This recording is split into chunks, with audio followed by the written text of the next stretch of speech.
On my last day as head of the Air Force, I was at RAF Cranwell, and I was talking to a bunch of people who were about to graduate. And I was explaining to them that they are entering an Air Force, they're entering a set of armed forces in a context that I have never known. Agreed. With rising defence budgets. And this is it's a big deal in terms of what's happening. But my role is to advise ministers and the Secretary of State and the Prime Minister about how we rebuild our armed forces with the money that they have provided. And it is a statement of the obvious that we can't do everything we would want to do as quickly as we would want to do it within the context of the budget we've set. And that requires ministers to make difficult trade-offs, and that's the work we're going through. And it's hard, and that's why the Defence Investment Plan we're working so hard on the Defence Investment Plan. My views exactly, and I've raised that on the floor of the House, that some of us were disappointed that there wasn't more in the budget about defence. In fact, no new money. Are you expecting further money for defence within the upcoming spring statement, based on your conversations with the Prime Minister? So, as far as I understand it, the Treasury and the Chancellor has set the budget for departments for the next few years as part of the spending review, and so that's the assumption that we are working on. I meant with regards to the spring statement. Obviously, you've made strong statements to the Prime Minister last week, as you said, while you're away. Many of us, especially I know all Defence Committee members, have been asking on the floor of the House as well. But are you expecting any more money within the spring statement? So that is absolutely a question for ministers. They decide what the allocation should be. They make trade-offs between health and education and defence and all of those kinds of matters. My job is to set out for ministers what the threats are, what the armed forces are able to do in the face of those threats within the budget that we have. And there's a whole set of issues that will affect your judgment about how much money defence needs. For example, we should, in any department, hold a degree of financial contingency. The bigger that contingency is, the less money is available there and then to spend. And the limits that then limits what we are able to commit to. So the judgment around that contingency will matter. There's also the balance in the budget between the resource costs and the capital costs, and quite a lot of the uplift in our budget has been capital costs. So that's about investment, not about running costs. You'll know that we made a big, and I'm unapologetic about it, a big increase in pay for our armed forces, and that's important if we want to retain and recruit the very best that the country needs. And what we have to make a judgment around, what's the right balance between investing in the transformation that's called out in the SDR, that's investing in filling in some of the hollows that the SDR referred to, and how quickly we're able to address those challenges and transform. So all of that taken together is a complex set of circumstances, and the judgments you make will determine either how much money you need or what you can do inside the cost envelope. And it's hard. It's a really difficult set of problems. Changes in the environment. You heard the Defence Secretary on Friday saying that we are spending money on enhancing capability in case we have to deploy forces into Ukraine after a peace deal. All of those factors add complexity and uncertainty, and those are the issues that we are trying to address through the Defence Investment Plan. And I'll continue to provide clear and straightforward advice to ministers on those things, for them to make the judgments about what that means for capability, what that means for international standing, and what that means for the budget. Well, none of us is under any illusion that you haven't got a very complex and urgent task at hand, but some of us are just mindful that other people outside of the Ministry of Defence may not, in the wider government, be aware of the urgency at hand. Right, I've got a handful of supplementaries based on the issues that I've just raised with yourself, starting off with Derek Twigg. Yes, is there any scenario that you can explain to us where, without cutting the programmes or railing back on planned work, that there wouldn't be a significant shortfall in funding So I said Is there to any scenario that would mean that wasn't? It's very simple, I straightforward. said to Laura Keensberg when I spoke to her on the Sunday, Remembrance Sunday, that if we are going to transform our armed forces, invest in new capability, then that's going to require us to make changes to the rest of the programme. And so it depends on those judgments that we make. With respect, I'll be very specific about my question. And I take what you said about, you don't want to go to the details of the programme at this point. But the question is quite simple. Is there any scenario that can be delivered without cutting current programmes or reducing planned work that's in place that would ensure we don't have any funding shortfall without extra money from the Treasury? Is there any scenario? Can you describe? Are you saying that?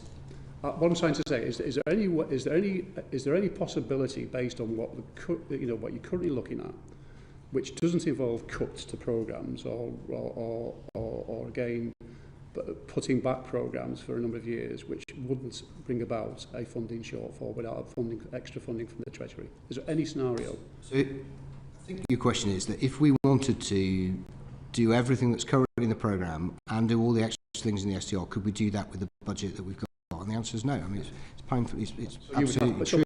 But we are talking about cuts to programmes. What you have to do is make some judgments about what you prioritise, how big the contingency is going to be. We are reducing programmes or changing programmes or putting programmes backwards. All of those things are options under consideration, but also so is the level of ambition that we might take. And these are just straightforward and. So without doing that, there is no way you can avoid a funding shortfall. That's what you're saying. That's not what I said at all. You just put words in my mouth. What I said is, could we deliver the whole of the programme that we currently have and do all of the things that we would want to do in SDR with the money we've got? You would make cuts. You would make cuts. So we can go back and forwards, Mr. Twigg, all the time. So if you've got a programme that you can't deliver, you cut it, don't you? So there are a whole bunch of things that are not yet in the programme.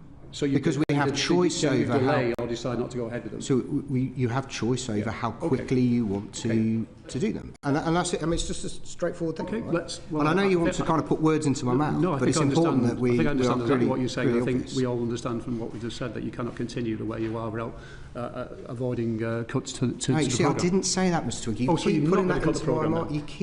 You keep using that word, and you keep wanting to. What is helpful for all of us, and I'm very conscious of the support this committee provides to defence and how you want the right things to be done. I'm going to speak. I've been given evidence to this committee for 10 years. I'm going to speak plainly and carefully. Don't try and put words in my mouth. I can understand what you're saying, and people can make their own judgments. So can we come, it's now January, we're getting towards the end of the financial year. What is the current underspend or overspend on ORDEL and CDEL budgets for each of the armed forces?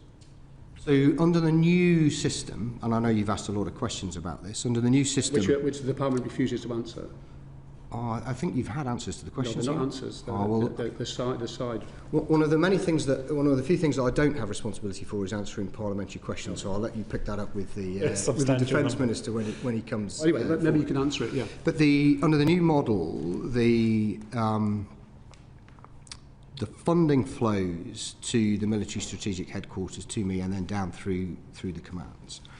The total budget for the defence is about 62 billion this year, of which just under 40 billion is for the military strategic headquarters, which includes the 4 commands. There's been no point in the year where that budget has been reduced, apart from some reallocation of funding into defence nuclear. Managing a budget in year is a perfectly normal process. By the way, how much was that went into defence nuclear? I would have to confirm that precisely with you. If you would, several hundred million. Okay, just for time's sake. Yeah, and that was about trying to balance the pressures across defence. And managing, all departments have this issue of trying to, how do you manage the budget to make sure you don't overspend? Departments are not able or allowed to overspend. as I'm sure you know, as we get towards the end of the financial year, departments are asked to identify their forecasts. There's then a negotiation goes on with the Treasury to ensure that... I understand the process. Yeah. Well, I'm just trying to find out whether you currently have an underspend or overspend on each of your budgets. Right now we're in a position where we are forecasting to spend more than the budget we've got. That's the process that's being negotiated. How much is that currently forecast? And I'm not going to talk about that in public. Those conversations are happening right now between the accounting officer and ministers and officials in the Treasury. You confirmed you are overspent at the moment. We are not overspent right now. You're not allowed to overspend. What we're saying is the forecast by the end of the year would be that if we carried on and to make no changes, it's a perfectly normal process to go through supplementary estimates, and that's the process that we're going through right now. The process currently, you do not have enough money to meet what you want to do. We do not have enough money to do everything that is currently planned, and that is a perfectly normal position, as you would recognise. It happens every year, has happened over the last few years, and the department has been allocated additional funding in supplementary estimates. That process will conclude in the short term. Thank you very much. On to Ian Room. Chief Marshal, obviously there are lots of items on the list of spending priorities which you have alluded to, the new Type 26 and 31 frigates. But given what you said earlier on that you only advise ministers, can I ask what advice did you give to ministers on the medium helicopter programme? So the new medium helicopter programme, or new medium helicopter, is nominally a replacement for Puma, which was taken out of service, as you may remember, last year. That is still one of those issues that is in the forward programme, and when the Defence Investment Plan concludes, it will conclude on whether that programme goes forward and at what scale. My position on new medium helicopter is that we have a gap since Puma went out of service, and there is a clear requirement for that. Whether that sits as high up the list of priorities as other things is a matter for the overall Defence Investment Plan, and will ultimately be a matter for ministers. And where does it sit on your advice and your interpretation? Because obviously you've had lots of experience. Where on that list would the medium helicopter programme sit on your list of priorities as a CDS? Well, there's a massive programme of investment, and there's a whole bunch of programmes on there. I can tell you it is not as important as nuclear, but it is also not at the bottom of the list either. So it will sit. So it will find its place in the overall defence. One of the reasons why I ask you this question is because we're on this Defence Select Committee. It's been discussed under an urgent question to ministers this afternoon, so I was wondering if you had a briefing this morning with them to say what their stand should be. I have not had a discussion about new medium helicopter with ministers this morning or even this year. Okay, thank you very much. Yeah, thank you very much. On to Fred Thomas. Thank you, Chair.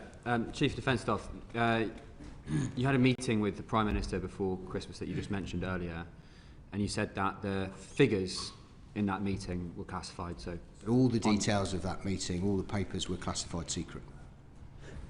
Thank you. So, yeah, you had a meeting with the Prime Minister before Christmas, the details of which are classified.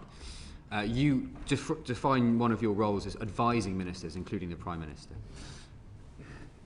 Do you have the sense that current government are going to fund defence fully enough for us to be ready for full-scale combat in the next few years? What the target is the NATO capability targets, and we know that to deliver the capability targets we need to spend about 3.5% on hard defence. The Prime Minister has stood up and said that in Parliament, and he said it alongside of the leaders in The Hague. Right now, 3.5% investment in defence feels like the right kind of number. But do you mean the Prime Minister has said that we need to spend that, or he said that we're going to spend that? Well, the Prime Minister was committed to spend 3.5% on defence. Now, my question was in the next few years, because obviously that commitment is not in the next few years. So I'm just trying to ask you about kind of really quite in the next couple of years. Yeah. And whether your sense and your feeling and your advice to ministers is that they will find the funds to get ready for full-scale combat in the next few years? And of course, bear in mind that if you think the answer is yes, we should hear you say yes. Yeah. I'll kind of refer you back to my earlier question, early answer to the question. The commitment to spend 2.6% of defence by 2027, and for that to rise in the period beyond that, and the Prime Minister's commitment to 3.5% of GDP, that's unprecedented. But I'll be completely honest with you that we will not be able to do everything that we would wish to do as quickly as we might want to do it within that envelope.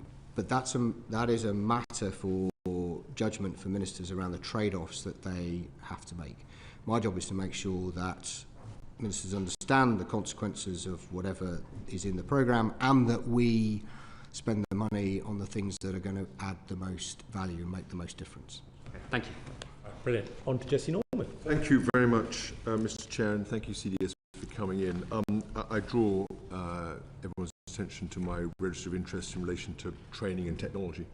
Can I just understand a little bit further about what you were just saying then, CDS? Obviously, I understand you ought to be as helpful as possible to the committee, given the circumstances, and the circumstances are not easy for all kinds of reasons. But I think I heard you say that you were perfectly clear that the government could not fund the combination of current commitments to programmes and the SDR.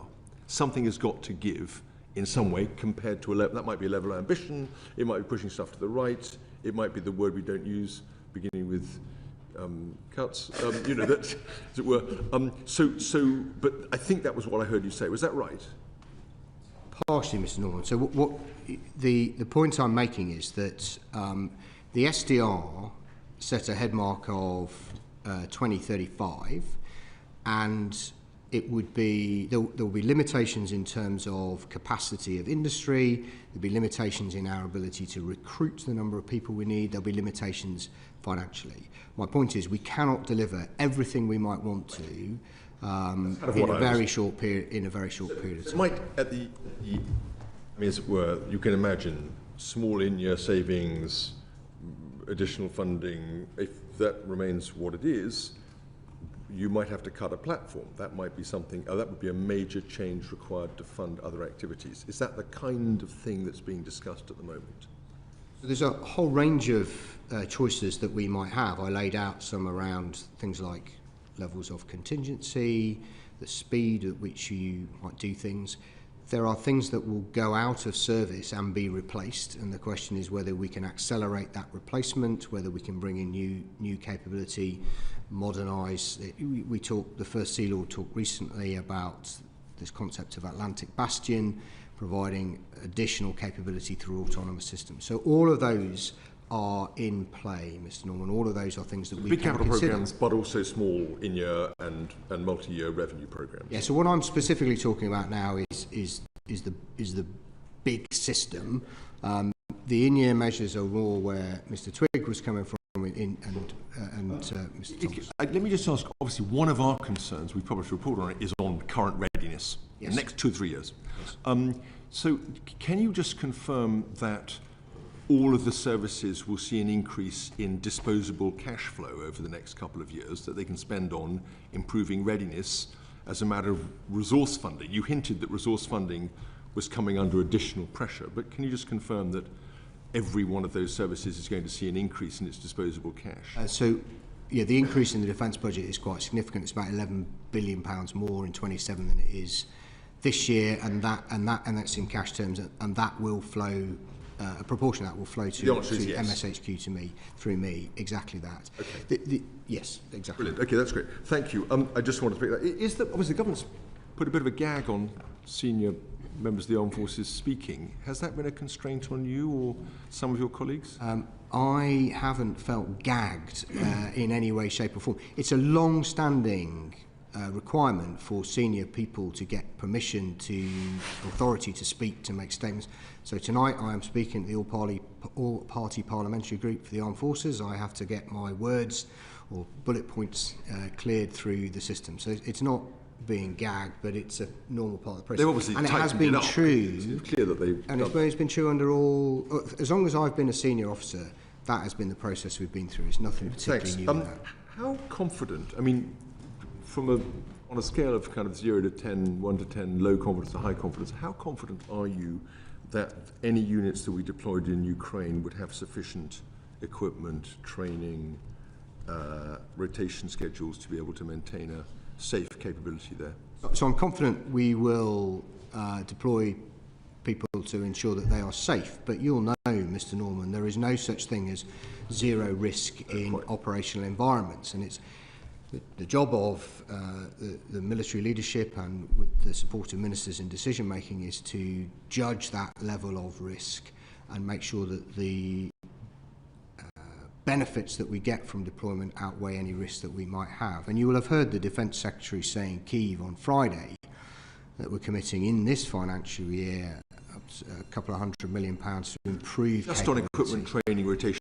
You're feeling pretty confident, very confident.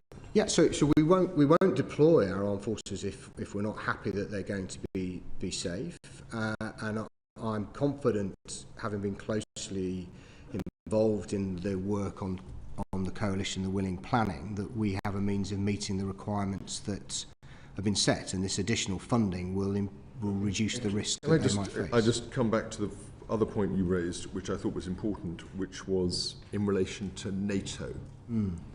Obviously, you've got obligations, we have obligations as a nation under NATO, providing specified forces at defined readiness levels, for defined contingencies under NATO command on a timely basis.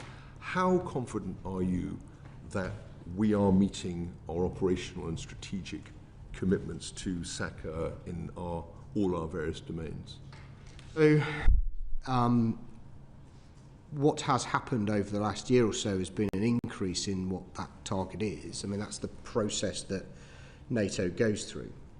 So what NATO has done over the last few years is develop this, what's called a NATO family of plans, the DDA family of plans. And what that has done is helped specify more precisely what the requirements are for right across NATO, and then they get disaggregated down to each nation. As a consequence of that, we are now being asked to produce more than we were in the past, and we are not at that level yet. That's why we need to increase defence spending.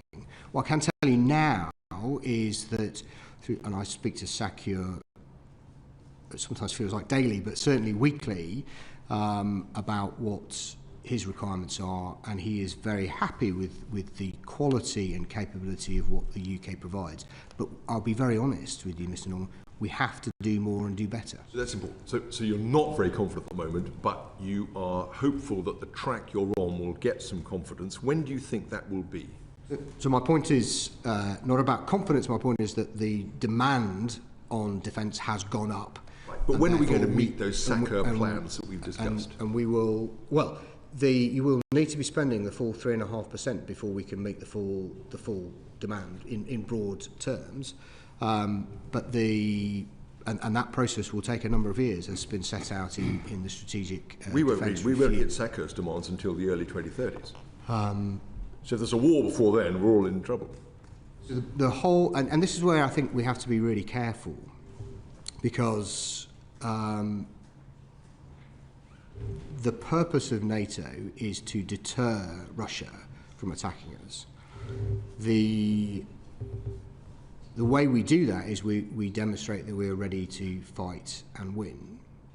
There's a heated debate about when Russia might be ready to do something versus NATO. Right now they are fixed in Ukraine. They are taking an enormous number of casualties, over 1.4 million casualties. There's some reports of nearly 400,000 deaths this year. So the risk position changes over time. And our job as a contributing nation is to ensure that our forces are as ready as they can be, and to talk about those in a positive and realistic manner. And that's the balance we have to strike. I think you're giving us a picture of qualified concern, if I can put it that way, about lack of readiness and upgrade relative to SACA plans over the next 4 or 5 years. That's what I'm kind of hearing. I think your report, the committee's report on readiness, got it right. There are risks right across NATO. There are risks. We are being asked to produce more, and we will produce more as more funding comes online, and therefore cannot be complacent. We've got to stay focused on those things. But also, we should also be realistic about the threat that we face. Right, but more money earlier to address readiness issues will make a huge difference. It would make a difference, Thank obviously. Thank you much. On to Derek Trigg. Yeah, CDS, just after your opinion really on this, Defence Medical Services. Now, when I was the Minister in 2006-8, one of my priorities was to sort out the problems with Defence Medical Service. So I have some understanding of the issues, and I think generally both the Defence Medical Service and the NHS kept on top of the issues around the casualties we were getting from Iraq and Afghanistan. Yeah, brilliantly, if I may say. Yeah. They did a fantastic job. But the NHS was in a much better position then. It was coming out of a very difficult period and starting to get a lot of additional funding and make a lot of improvements. I just wonder, would you have concerns currently? I mean, for instance, if we got twice the level of casualties we had in Iraq and Afghanistan in a future conflict, about the ability of the Defence Medical Service and the NHS to cope with that. And I know there's been exercises, but given the massive pressures now, which was even greater than they were then, I just wonder, do you have concerns about the Defence Medical Services and our ability to treat wounded and casualties? I think I'd lay out my concerns in two buckets. The first is in the short term, and I know the committee had a closed briefing session on the Defence Medical Services. And in the short term, we have a number of gaps in specialist skills. So like a lot of areas across defence, high demand, highly skilled roles are difficult to fill. Cyberspace specialists, engineers, and some in the medical profession. And so the work that the head of the medical services and the head of cyber and specialist operations command is doing around financial retention incentives to improve recruitment, all of those is about how we'd address that. And that's a sort of short-term problem we need to get after. My second wider point is that if we ended up in an all-out conflict under NATO Article 5 and sustained mass casualties, the defence medical system is not set up to do that. It would have to plug into the National Health Service. It's exactly what we saw happen in Ukraine. And some of you may have heard me speak at RUSI just before Christmas, and I was talking about the need for us to think about, at a national level, how we would respond and bring all the levers of government's power and authority together to allow us to do that. And at the moment, we don't have a full plan for how we would do that. Now, I have every confidence, given the way the NHS and the brilliant people in the NHS and in the Defence Medical Services responded historically, that we would do that.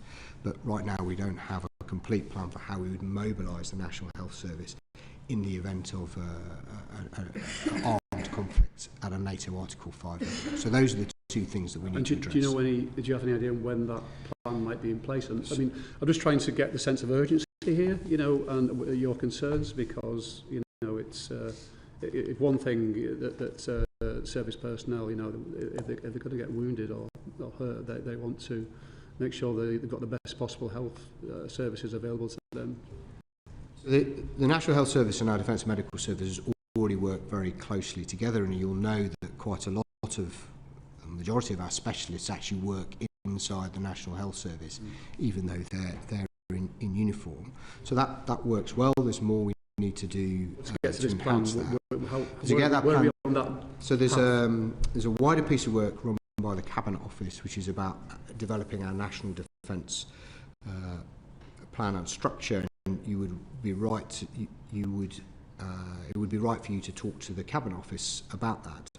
But that is part of their overall plan, and I think that over the next year, 18 months, we'll start to see that evolve and develop. You have concerns at the moment, we're not there.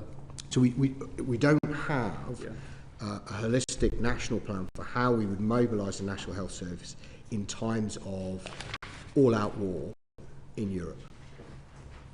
Right, thank you. Richard, I want to bring you back to the changing strategic context, in particular Greenland. You'll be aware that there have been threats made about the future position or status of Greenland, with the US describing it as President Trump describing it as a national security priority. So within that wider context, have you been involved in any contingency planning on your part, given that what could happen with Greenland may end up shattering the NATO alliance?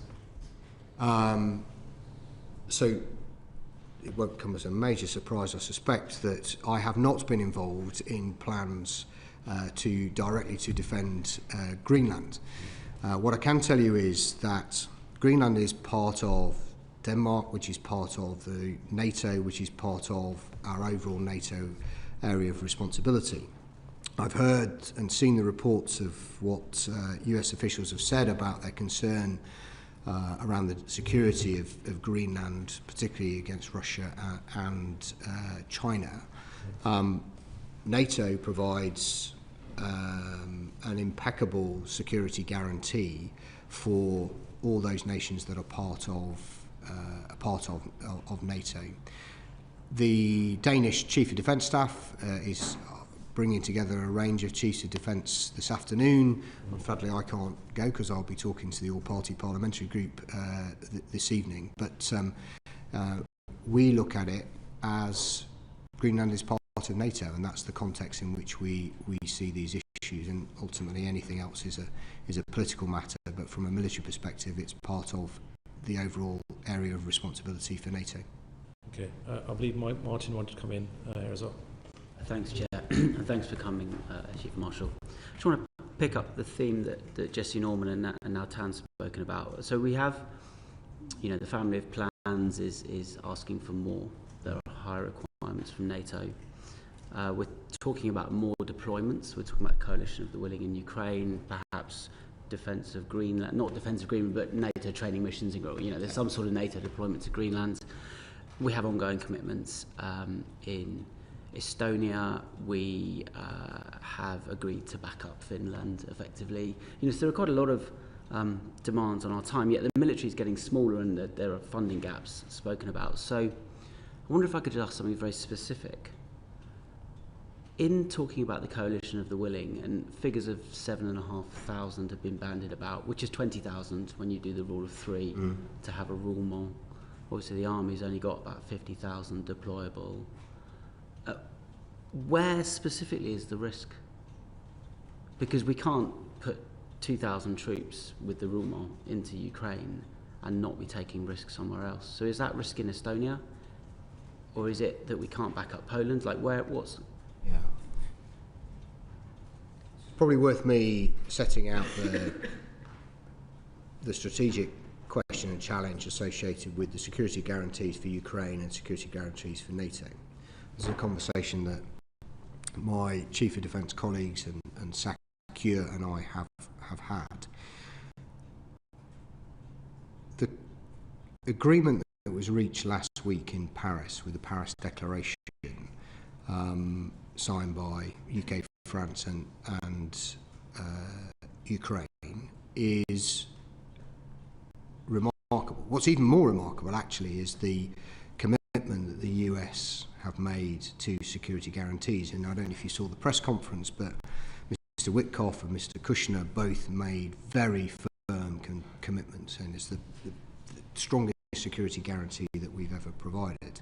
Sorry, forgive me, but where's the risk if we put 20,000 troops into Ukraine? If I might just describe this to you. So on the one hand, so we have a set of security guarantees for Ukraine, and we also have an existing set of security guarantees for NATO. If it was an entirely zero-sum game, then we would you would clearly see forces taken from one place to go somewhere else. So that might affect our ability to respond to crises overseas. It might affect our ability to service the contingency requirements, the readiness requirements for NATO. But Russia right now is fixed in Ukraine. Post a peace deal, we don't quite know what the outcome will be. And we will have to make judgments dynamically about where we put the forces and how we service those various security guarantees. Because we can't do all of the things in all the places all of the time. I'm confident in terms of our ability to meet a coalition of the willing requirement, certainly in the short term, because, and it's important, and we may want to come on to this in more detail, but the concept, the principle around the coalition of the willing is that it enables Ukraine to build up its armed forces to be able to deter Russia and defend itself. So it's an enabling force. But part of the way in which we enable Ukraine to do that is we offer a backstop alongside the US offer a backstop, and we offer... So very quickly, if I may, you say that it's, I mean, you're sort of quite happy that Russia is fixed in Ukraine. You almost say that that's a good thing. I agree with you. I think it is a good thing. But if it's a good thing that Russia is fixed in Ukraine, how is it not a bad thing that we become fixed in Ukraine if we deploy troops there? It depends on the scale, and it depends on the circumstances and what Russia does. You can make an argument. What's a safe number? So as we are in a period of detailed planning, and without the security guarantees having to been signed and been through the political process, it would not be helpful for me to lay that out in public, because anything I say will just make Putin wiser. The Prime Minister, I think, has said and committed to having a vote in Parliament about deployment. Part of that will be a role for me to articulate what those risks are, and for those to be debated and considered both in government and in Parliament. And I'll absolutely commit to do that. But I think right now, before we've got the security guarantees settled, it wouldn't be helpful to speculate about what those numbers might be. But I say I'm confident in the short term that we can meet that requirement. Thank you. Final quick question. How many soldiers does the Russian Federation have in Ukraine? So if you look at the numbers, it's about... So actually inside Ukraine or in the region, it's well over 500,000. Thank you. Thank you very much. On to Emma. Thank you very much. Hi, CDS. Just a few quick questions from me. What do you think the likelihood is of Russia agreeing a peace deal that sees NATO members as boots on the ground in Ukraine? So the short answer is we don't know. There are plenty of evidence to suggest that Russia won't sign up to that. But when I spoke to Mr. Witkoff and Mr. Kushner in Paris last week, they were both optimistic about the ability to get to a deal. I was reading a RUSI article from March over the weekend, which talked about there being no prospect of America signing up to security guarantees in Ukraine, and yet here we are with America signing up to security guarantees in Ukraine. So I think it's hard to be certain what will happen. Clearly the rhetoric coming out of Russia, coming out of Putin, is that implies that they don't want to do a deal.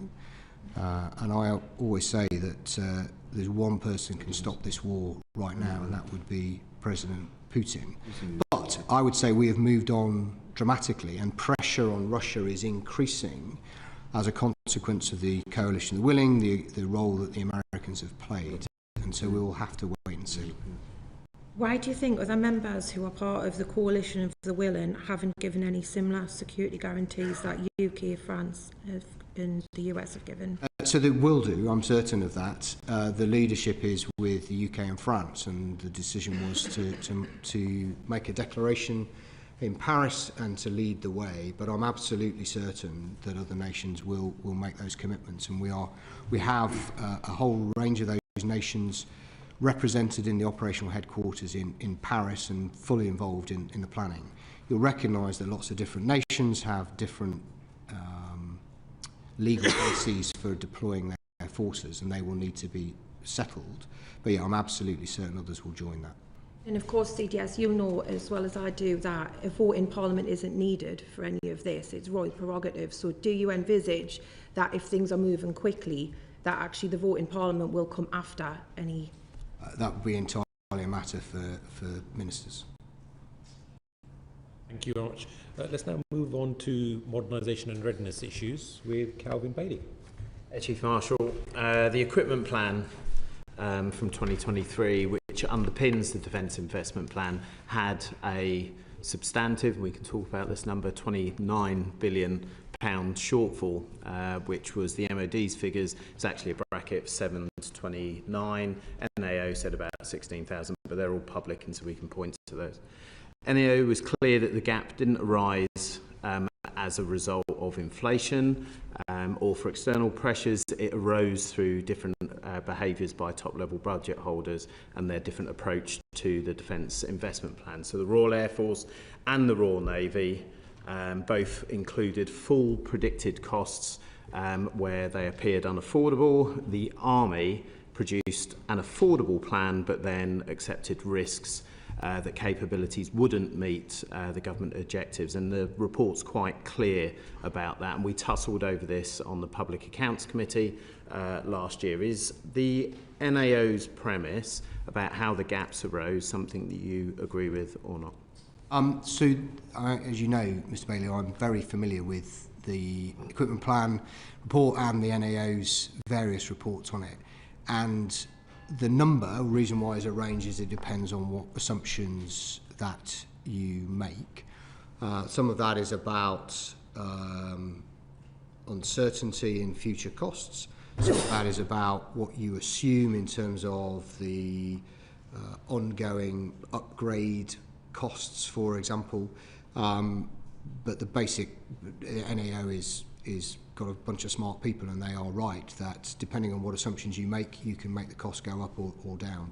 But okay, I'm familiar with that. And I will not try and put words into your mouth, but it's the premise that the approach that came about from the NAO's approach, that the three different service chiefs behaved differently, and therefore there was differences. No, I'm not sure. I'm not sure you could lay it specifically at a single service. The NAO said quite specifically that the gaps arise by the Royal Navy and the Royal Air Force putting unfunded programmes into the programme. That's why there was such variance, and the reason why the Army carries such risk is because they cut their programme out. So it's the premise that behavioural change leads to a divergence in the amount of money. So it's not a behavioural change thing, because if you can't afford it, then you can't deliver it, and so the Defence and the the Navy and the Air Force, in the way you describe it, will have to make adjustments to their programme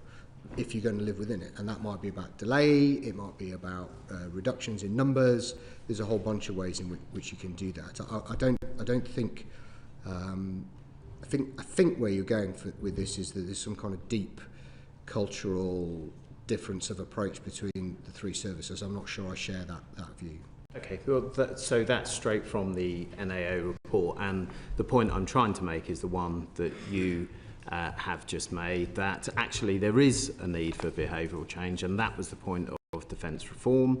And the point of defence reform is that the single service chiefs should submit into you as Chief of Defence, and it's for you, well, your predecessor should have applied prioritisation across those needs. So that 29 billion shouldn't have been something that arrived as part of the dip, because your predecessor should have prioritised that and presented that prioritisation to your minister and ultimately to the Prime Minister, so that is a behaviour that defence reform wishes for you to get after. Is that something that you're going to stop?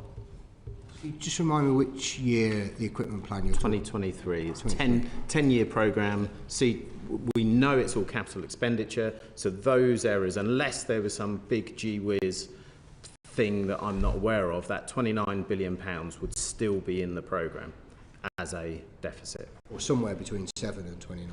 Or 16 if you take the NAO's figures. And what I'm after is, so we know there was 3 different methodologies from the 3 different chiefs to put in unafforded programmes. The chiefs all took different approaches. So defence reform says, we've got this quad, CDS is in charge of the lot, he is going to pull them all together, they're going to work towards him. Is that something that you're going to address? That's exactly right. So the benefit and opportunity that comes, one of the many benefits and opportunity comes with defence reform, is the ability to pull together a single integrated force plan that I as CDS am ultimately accountable for. and through doing that, we'll apply consistency in terms of the approach that we take. It doesn't necessarily mean that the risk disappears, because you still have to develop a programme as best you can with the best information you have, and things change. And that's, I talked about contingency earlier. The level of contingency we put in allows you to buy out some of those risks. But you're absolutely right.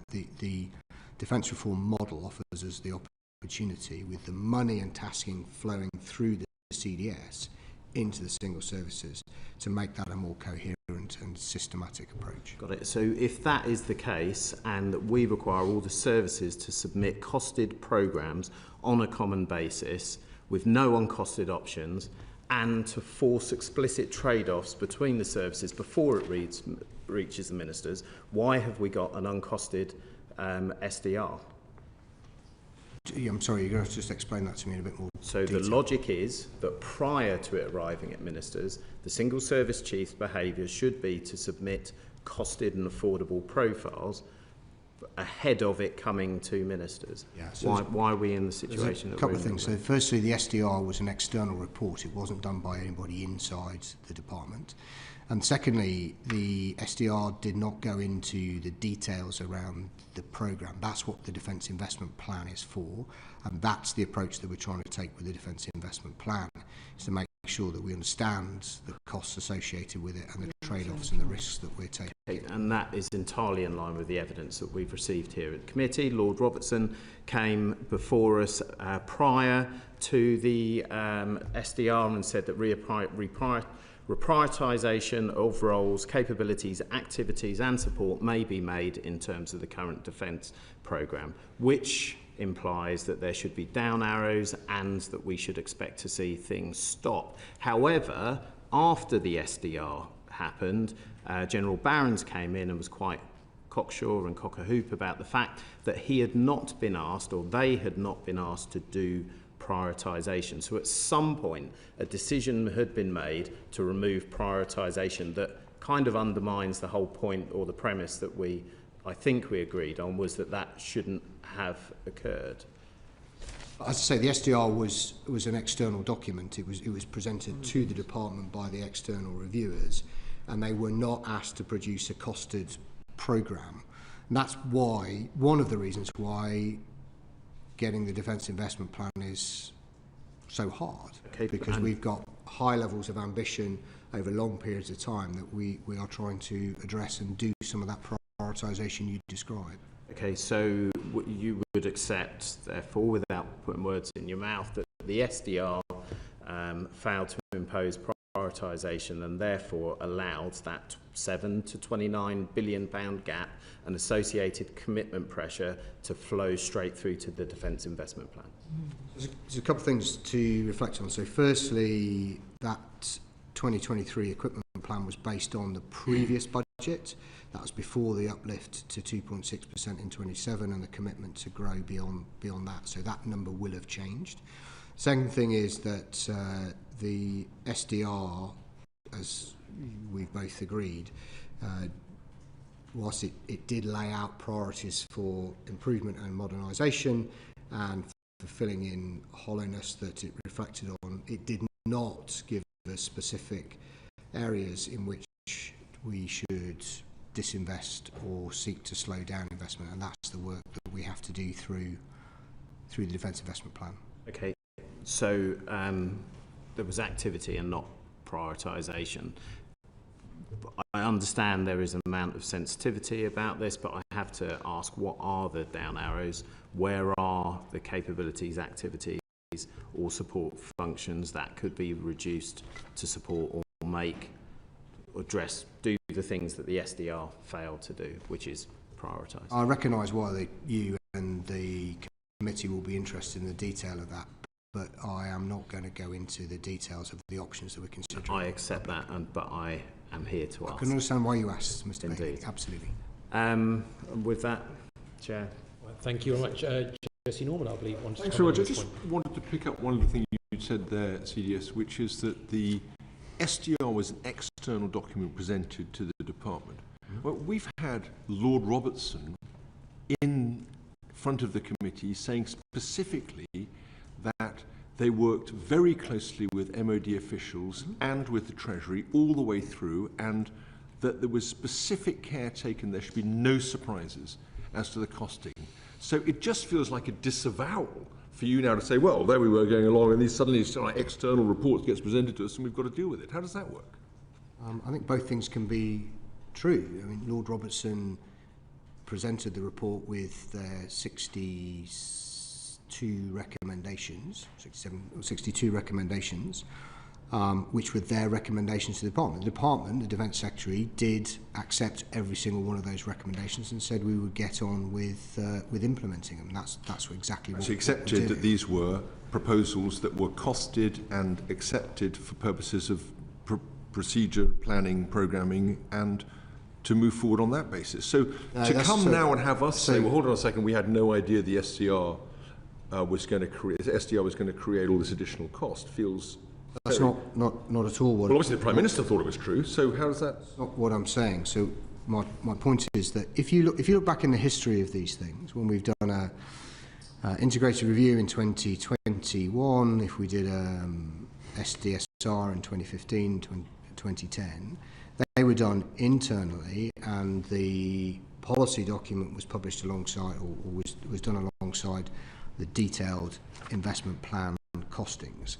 That was not the way that was done this time. The government decided to have an external panel that engaged brilliantly with those of us inside the department, but what has had to follow is the detailed costing of that plan, and that's the work that we are doing under the Defence Investment Plan. That was very specifically what ministers set out that they were going to do.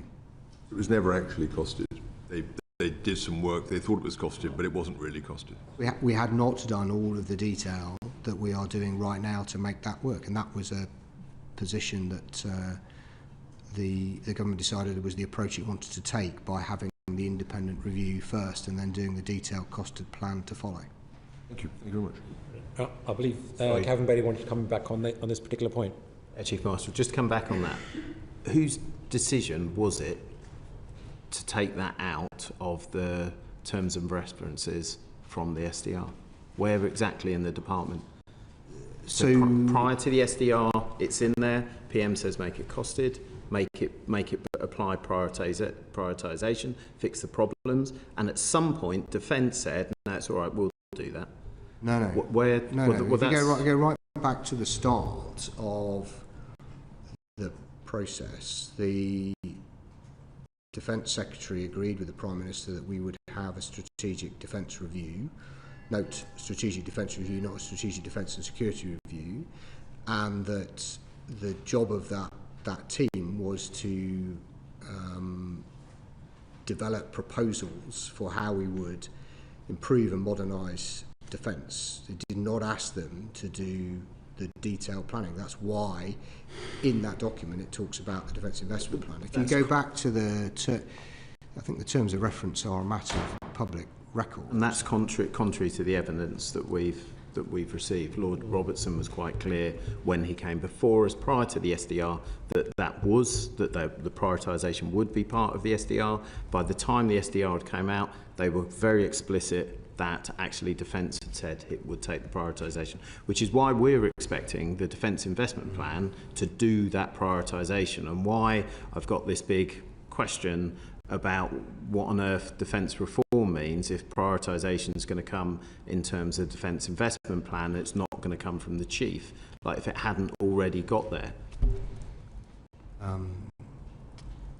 So the Defence Investment Plan and the decisions around investments that go into it will be a matter for ministers to decide based on advice on prioritisation that I and others will give to ministers.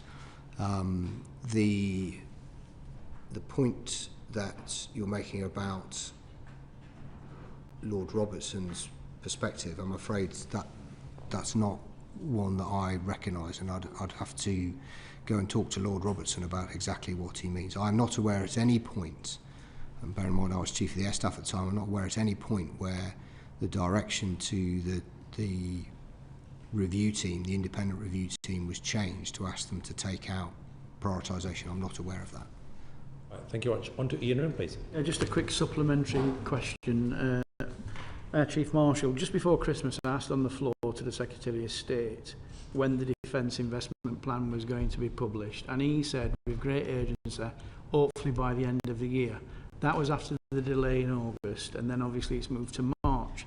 So given what you've been saying to Mr Bailey and Jesse here, what's the learning curve for going in the future? What can we learn from this? Because obviously you've got a great handle on this. What lessons can be learned? Because it's like what your mother used to say: if you can't afford it, don't spend it. and what I'm trying to say is, what can we learn from this with the SDR and the DIP? Shouldn't there just be one document? It will be a matter for whichever government then initiates my experience has been that turning policy ambition into hard costed capability plans is really difficult, and if you can try to do those two things together, then you can make those trade-offs as you go through. But I would also observe the advantages that we had in terms of speed and different perspectives by having an independent panel conduct the strategic defence review. So some kind of blend of that in the future might be a sensible way forward. But I'm quite a student of these defence reviews, and what you can see is that they are very, very context dependent. It depends on what's going on in the world at the time. It depends on who the government is, whether there's just been an election. All of those things play a part in it. I can't wait to read your paper on it in 5 years' time. All right, thank you very much. On to Fred Thomas. Thank you, Chair. CDS, I'm going to ask you about reserves, the reserve force, another thing which was laid out in the SDR with some lofty ambitions, including an increase of 20% in time. In the context of the conversations we've been having about some of the challenges of funding some of the strategic aims the government have put forward, and also the increasing threat, I want to ask you about the near term again, so I really don't want to get into the 2030s. How seriously is the MOD taking reforming the reserves?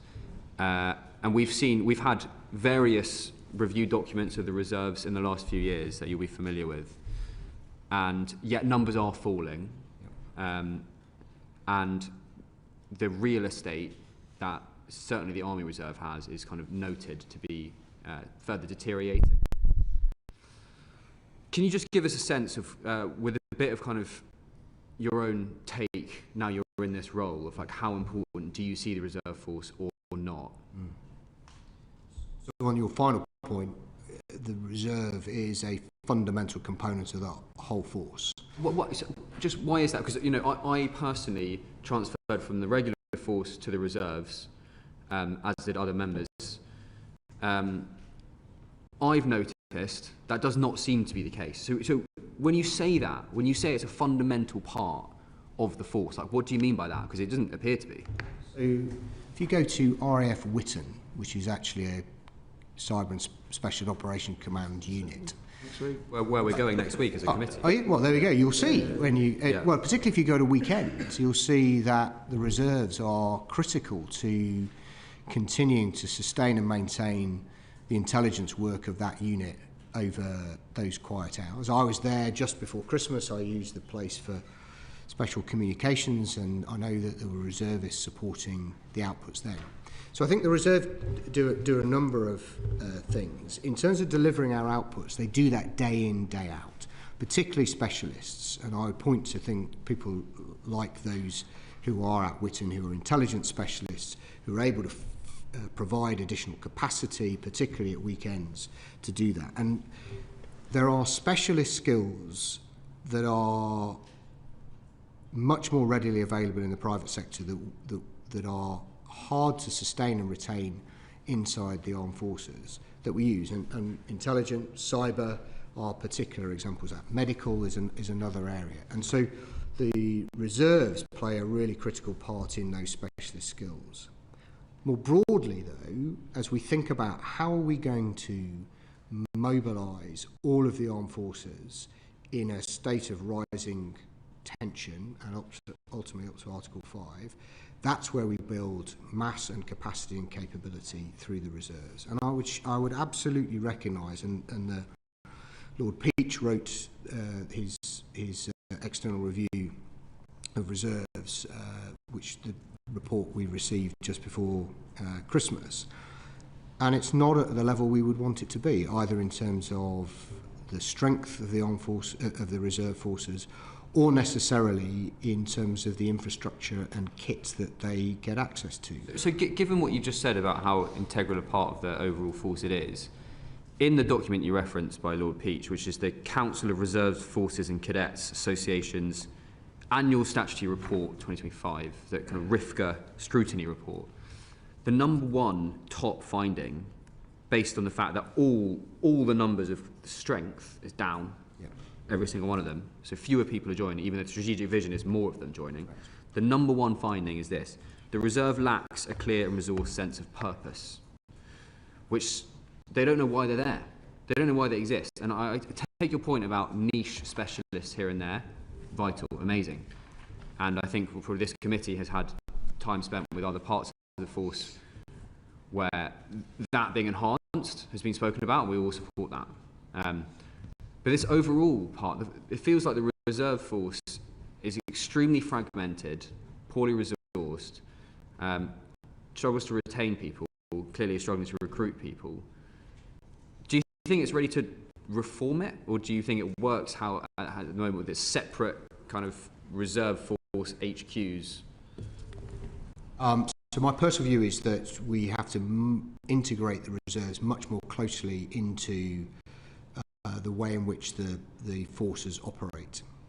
My experience at Air Command, for example, was that we integrated the reserves into the headquarters at Air Command and have actually now docked them under a regular commander as AOC 2 group. I think that model works well in certainly in the Air Force and to some extent in the Navy. The Army have more formed units from reserves, and there is perhaps a different model. But my core guiding principle for the reserves, which I think should get at your concern, Mr. Thomas, is they have to be part of the plan.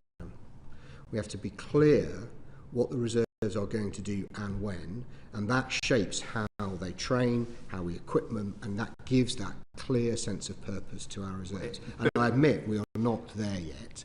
The SDS are committed to improving the size, the resourcing, both financially and in equipment terms, and all of that will be something we will have to improve over the next few years to make sure that we get the most out of the reserve, which we spend a significant amount on every year. Yeah, it's not cheap. Can I ask you, and that's actually really good to hear, acknowledgement that there's some work to go. Definitely. And I very personally endorse that model of having them much more closely integrated with regular units, because otherwise they kind of you get that lack of sense of purpose.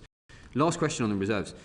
We've been around NATO partners, we've travelled a bit as a committee, and other countries view their what you might call a kind of third tier echelon force or a kind of defence force, or what the Estonians call the EDL, which is the Estonian Defence League, I think. Our equivalent would be what we call the strategic reserve, so people who've maybe served in the military but are no longer reservists, and they're kind of quite a few years out from ever having been near uniform or a rifle or anything like that. What's your personal take on if we did get into a full-scale conflict, whether you trust those people, whether they be part of the plan? Are they part of the plan? So the SDR lays this out actually, that says the strategic reserve is an important part of that wider resilience through our armed forces.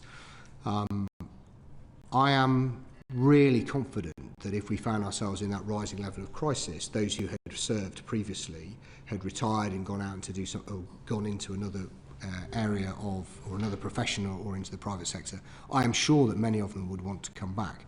What we don't have right now is an effective system of tracking and engaging that community, and that's part of the work on the reserve development that Minister for Veterans and People wants to deliver as part of the SDR deliverables.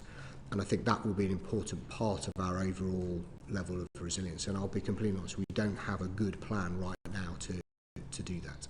Okay, well, thank you for your honesty with that. I'm going to move on to a separate area now, away from reserves. So to speak about defence reform. Yeah. We had your predecessor in front of this committee twice, I think. Once shortly before he was due to go. He then finished and made a speech, his first appearance in public since leaving the role, and you can never quite know what people are going to say once they're no longer not shackled, but you know what I mean, they're free to speep. Not gagged. Gagged, that was the word I was looking for, yeah. What he said was that he tried very hard to change culture in the MOD and in the forces, and that he couldn't, and that it was kind of really, really tough to change culture. Part of defence reform vision that we've heard is around culture, and that kind of culture of, you know, attitudes to women and minorities in the forces, or it could be culture in terms of risk aversion in procurement, or it could be any number of things. I want to ask you specifically about the risk aversion in procurement. Which is something that multiple people in defence have spoken to us about.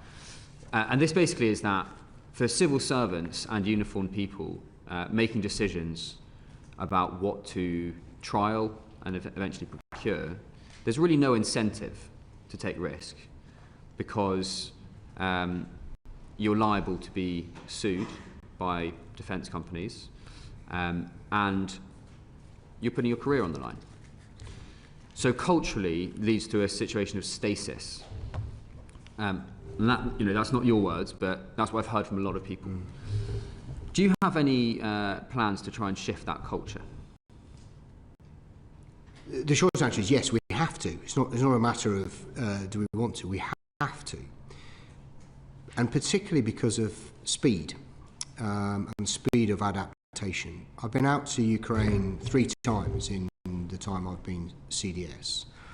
And one of the things that is really plain when you go to visit is how everybody through the system has a clear understanding of the requirement, the threat, the need to do something, and is able and willing to balance that need with the risk that they're able to take.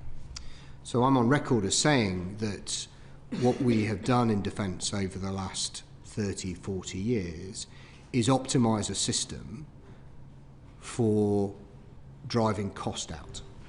And we've optimised it for the 20th century, not necessarily for the 21st century. That's led to highly transactional relationships with industry, where we have tried to lay off risk on industry, and industry has tried to protect itself from that risk. And that was at a time when we weren't facing a threat from Russia. We wouldn't face the need to change as quickly, and that is not going to be adequate for the future.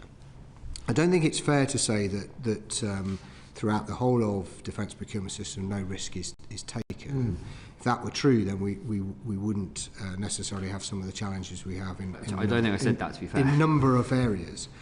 And I think that how this works in Ukraine and in other nations that face these existential threats, and how it worked in the UK, if you read about what we did during the Second World War, is a real clarity around the need to change and a delegation of an empowerment of people to make those trade-offs between the risks that you face, whether that be in procurement terms or maybe even in assurance, versus the benefit that you get from delivery. And it's about creating that environment to do that. So you will have seen in the SDR, and I think Rupert talked about it when he came before the committee previously, this idea of segmenting procurement. I will just quote him, because we have heard in some detail from, as you say, from Mr. Pearce, who's the new National Armaments Director, about segmentation, and the staff who were with him. But my last question to you, and it's interesting you mentioned that previous panel we had with the new National Armaments Director. One of the questions I asked them was, culturally, the direction in the MOD, is it to prepare for some kind of future conflict that might happen in the 30s, as in 2035, which is one of the dates where we've currently committed to hit certain funding categories, which is it's so far away that it's, policy can change so much between now and then. Or is it to get ready to fight and win in the next couple of years? If Russia's fixed in Ukraine at the moment, if there is a ceasefire this year and discussions for deals are well underway now, then it might shift its gaze and we might be drawn into conflict, and suddenly conversations about spending X, Y, Z in 2035 seem a bit far-fetched, or rather irrelevant. I asked them, and they told me, ask CDS when he comes to So that's what they said on record. This is what I said. I read it. Okay, Yeah, sure. Read it. So perhaps slightly obvious answer is you have to do both. So I talk about being ready to fight today and tomorrow and together. The today bit is about how do we maximise the output that we can get from the kit we've got today, and that's about investing in spares, it's about investing in activity. And at the same time, we also have to recognise that our enemy is changing, is adapting, and we need to be able to keep up with that. So you have to kind of do both. What the defence reform does, partly to Mr Bailey's point, is it provides much greater clarity over the problem statement coming from the military and much greater delegation to the National Armament Director to go to industry to work out how best to solve that. And if that works, what that delivers is a faster response to specific problems we face. And we've got good examples of where we did this. If you think about the counter IED fight in Afghanistan when Mr Joppa and I worked together previously, actually we did that remarkably well. And it was because we had a very clear threat and a very clear requirement to do better. And that's the culture that we've got to bring in. But I'll be honest with you, it is difficult. If you take somebody like me, I spent 30 plus years in the armed forces, and we've been doing it the same way that whole time.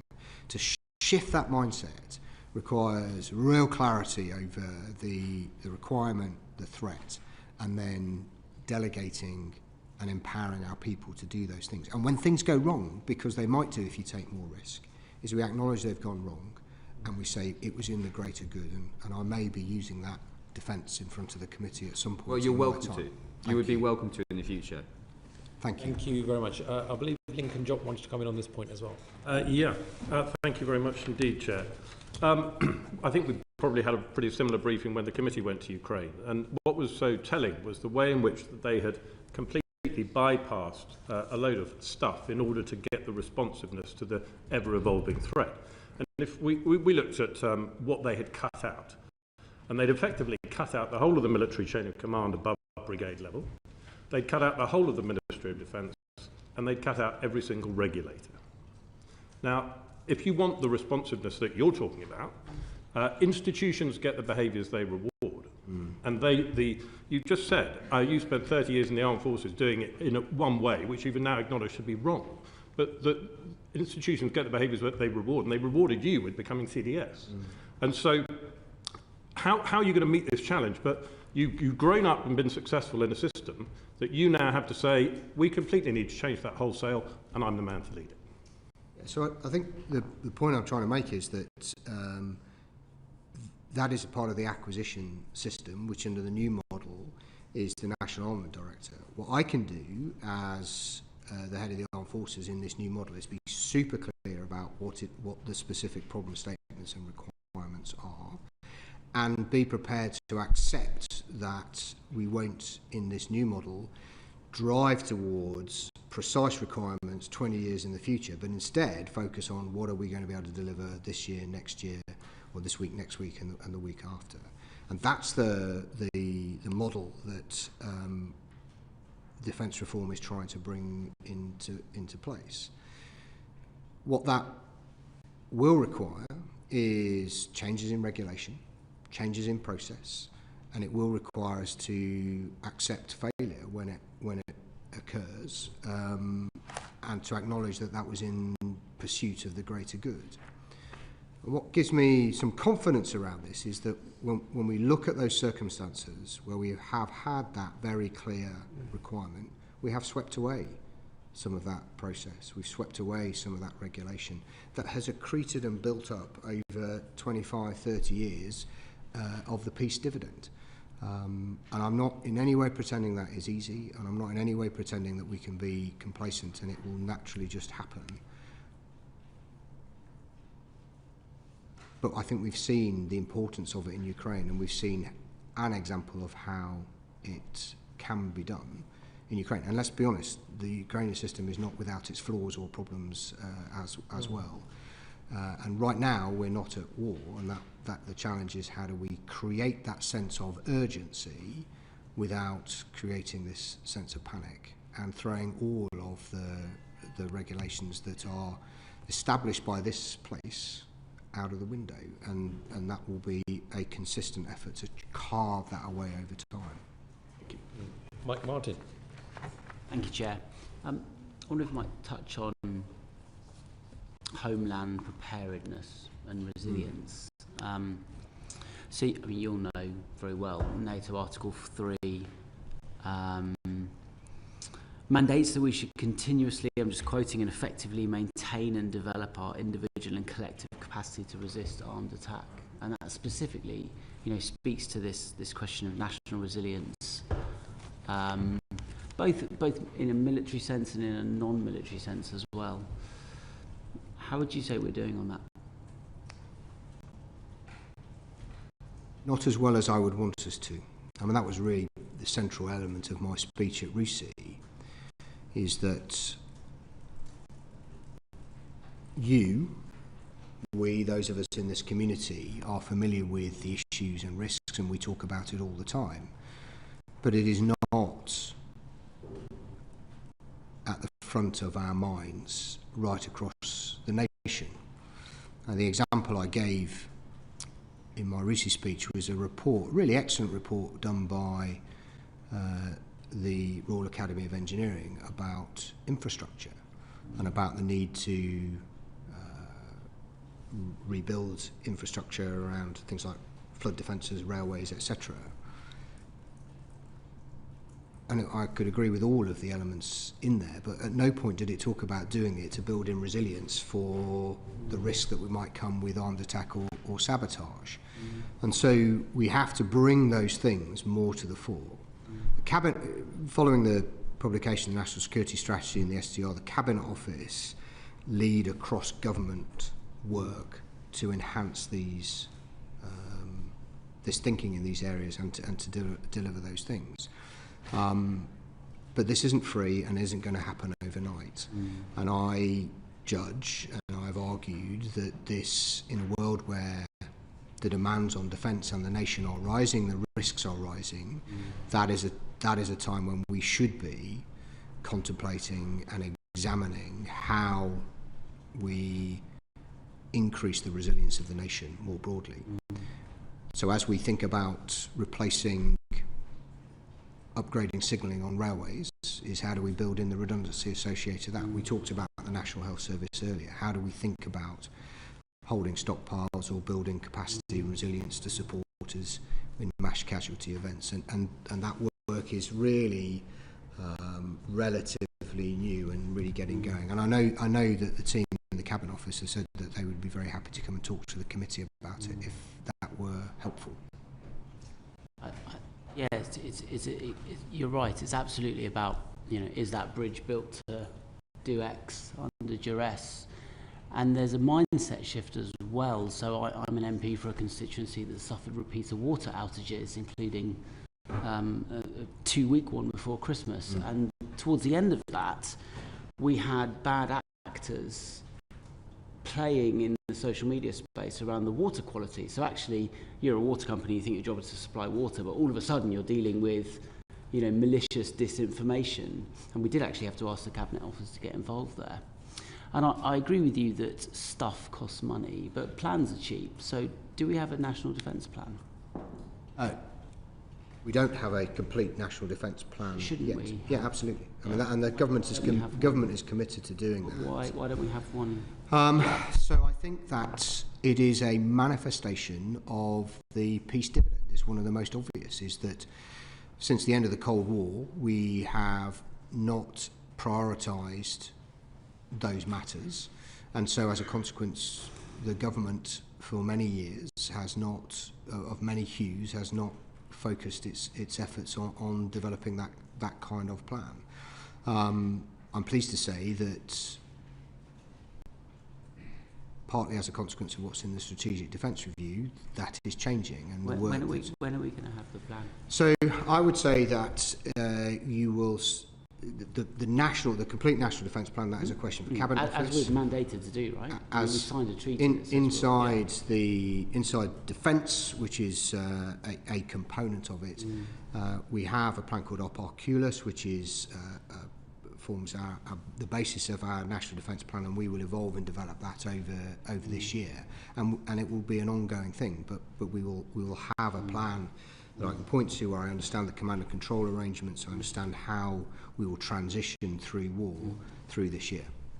And are you aware of any other NATO countries that don't have national defence plans? There are a number. I don't know the exact which nations, and some nations don't talk about it in public. And I think it's fair to say that nations may describe themselves as having a national defence plan, but they're of variable depth of detail across all of those different nations.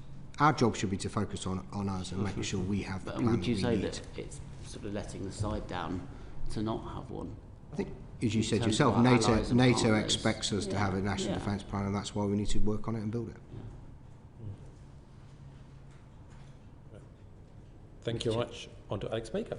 Thank you, Chair. Chief Marshal, it's a delight to have you in front of us. I want to talk to you a bit about defence reform, which you've obviously already picked up a bit on in some of the previous answers, but I just want to give you an opportunity to sort of put on the record how defence reform is going. You've had the programme underway for a year now. How are the new structures enabling you to deliver outcomes, and what difference does it make having the service chiefs reporting directly to you? Please. As the SDR said, defence reform is the work of a whole Parliament, but our initial structures are in place with the CDS, the National Army Director, Permanent Secretary, and the Chief of Defence Nuclear, and our responsibilities and accountabilities are clear.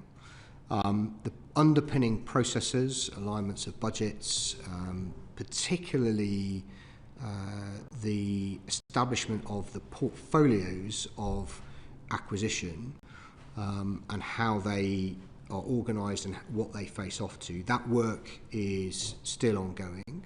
The 1st of April 26 is the key date that we've set ourselves, but there will continue to need to be evolution of the systems over the subsequent years.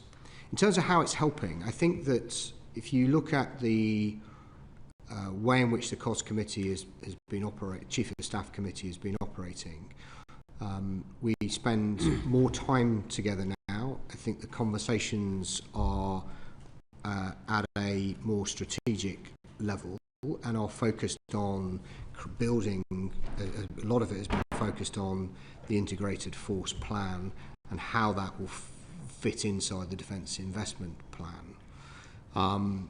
So I think that those are positive changes. Have but you ultimately, got any clear-cut examples of how it's really tangibly made a difference so far? So I think I'd say the most obvious are when I talk to my ops people, and the clarity that comes with an element of that group being responsible for policy and another element responsible for military strategy is provide really clear choices and sharper divide or brought into sharper focus the choices that we are offering to ministers. And I think when you talk to my folks as part of that organisation and the permanent secretaries folks, they would point to those opportunities, and it's allowed us to spend more time talking about military strategy and how that fits together and nest that within the policy. But I think ultimately the big question will be, can we drive the pace that Mr. Job talks about? Can we ensure that we deliver cost effectively against those set of requirements? And that will take some time. The other thing I would want to emphasise is that whilst we talk about clarity of responsibility across the 4 pillars, I'm really clear that we don't deliver for the country or defence unless we work together. So if we think about exports, for example, the National Armament Director isn't going to sell very much if the armed forces aren't prepared to go and spend time with the other nations to describe how we use them. And so it's the collective responsibility that will deliver the overall outcome, but the clarity over those requirements and the sharper dividing line makes it easier for us to understand how our performance is, how we are performing. And so, for example, I now undertake quarterly reviews with the commands and their people about what it is we're asking them to do, how they're getting on with it, and how head office and how the other parts of defence can support them to deliver. That was not a thing that happened previously, and I hope ultimately that will enable us to deliver more for defence. Thank you. We will continue to ask this question every year, and so hopefully we'll come back with more and more tangible examples of greatly improved pace and value for money, etc. I want to actually just pick up on, I know when my colleague Calvin Bailey was asking you about, you and the chiefs all being on the same page. I mean, for me, it was obviously really clear that you obviously set the demand signal, and they report into you, and that you are, you've said you are on the same page. But I think, it was quite interesting to see at DSCI, the chiefs going on the, being given speaking slots, seeing everybody, sort of taking their opportunity to put their pitch in for why their, work was important. How confident are you that you can genuinely exercise this central authority? If the chiefs are continuing to be able to sort of go out and brief out their pitch, basically. I want the chiefs to be talking about their specialist domain. I want Harv to talk about the air domain, and Gwyn to talk about maritime, and Rowley to talk about land, and Jim to talk about cyber and specialist operations. I want them to do that. They are the experts in their domains. They have a really important role to play. But you can understand that what we have to do is try to integrate those things to create an integrated force. And the really significant change in defence reform is that the tasking and the money flows through the CDS in a way that it hasn't done in the past, and that provides us with the opportunity to do that. But until we get the defence budget and the defence plan in balance, then it's going to be difficult for us to really make inroads, and that's why the defence investment plan is so important. So I come from the private sector, and so I am really getting to know how the MOD works in a way I just didn't before. And in the private sector, when a business commits to a process of change, generally, in my experience, what happens is, the business brings in people who really specialise in transformation, in change, in, specifically finance. You've got a team of, highly competent people running defence reform, but they are people, from what I can see, with military backgrounds, not necessarily with that specialist knowledge. Is there a different way of doing this? So just to be clear, that the head of the transformation programme has come from outside defence. Gaby has. She has a mixed team inside working for her, which does include some small number of military officers and civil servants, but also she has specialist help from a range of external assistance from consultants with specific expertise in this. and they've been brought in deliberately to do the things that you describe. Right. But I mean, it's good to hear that there are some of those skills being brought in-house. I mean, I think it is important, to have them in-house rather than, consultants, telling you from sort of externally. Is there scope for more of that, more specialism being brought in from outside to drive change? The government's been very clear that it doesn't want to spend more money on consultancy and external assistance, but also recognises there are some areas where there is limited expertise inside the organisation, and in those specific cases, then yes, we will bring people in from outside. Brilliant. Thank you very much. We've got just under 25 minutes, so there's still a lot of ground to cover. So my request to members and to your good self, Chief of Defence Staff, is that our questioning and answers are as concise as possible, starting off with Lincoln Job. Thanks, Chair. You said in response to Alex's question that you think that as a result of defence reform, the building is better at doing military strategy. No, I said we had more time to spend focused on military strategy, which keep going, sorry. On, I think, around June 1943, one of your predecessors, Field Marshal Allenbrook, wrote in his diary that he was, the thing that was really vexing him was how did he beat Germany in such a way that it could regrow Germany to act as a counterbalance to Russia in the post-war conflict, long before, obviously, Normandy and the whole of that was happening. So what are you metaphorically or literally writing in your diary tonight? So I don't write a diary. I don't have the time to do that. And I'm always amazed at what Allenbrook was able to do with the pressure that he was under. I think the thing that I am most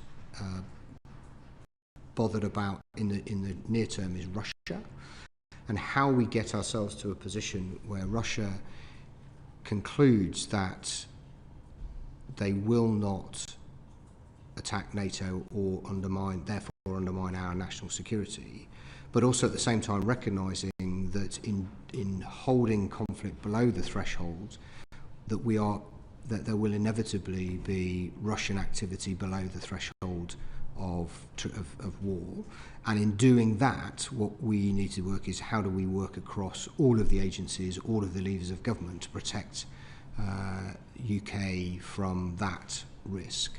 More broadly beyond that is that there's a changing shape and direction of source of power right across the globe. You can see it moving eastwards, and that's even before we talk about changes in US national security policy and strategy and how we bring those together. And therefore the question is, what is the role of the UK, and particularly the armed forces in the UK, to enable the stability and security that we've enjoyed over 80 years, and how that has enabled prosperity and ultimately growth for the nation, which is a key challenge for us. So that's the big questions I think we have to wrestle with. And we have an opportunity to do that sometimes now, which I'm not sure we always did in such a structured way before. Right. Thank you very much. On to Emily. Thank you. The defence world tends to not be great at conveying simple and straightforward messages to the public. You've spoken about having a national conversation about the risks that we face. Obviously, people in this room are aware of those risks, but how are you going to reach out to the wider population, have that national conversation? Yeah. So I think armed forces and leaders in the armed forces particularly, but also right through our ranks, have a role to play in that. As I set out in my recent speech, the challenge is how do you have a conversation about a complex threat that sits within a wider geopolitical and geostrategic context that is uncertain and challenging. Because the danger is you fall back on simple tropes that Russia's going to invade by 27 or they're not going to invade by till 2035. And the reality is it's actually a matter of a judgment around the level of risk that we face. My core argument is that what we are seeing is an increasing risk as our adversary in Russia particularly becomes more capable, more battle-hardened, and we see a continued desire to undermine NATO and the stability of the West and the rules-based international system. And we should have those kind of debates in public. I think the polity have a critical role to play in that, and we can support that because of our understanding of the threats. But the role that our reserves play, the role our cadets play, the role that our regular services play in talking about what the armed forces do, I think is an important part of that national conversation. I mean, just even listening to you there, CDS, if I was someone watching this and trying to understand what the risks are, I would have been lost off.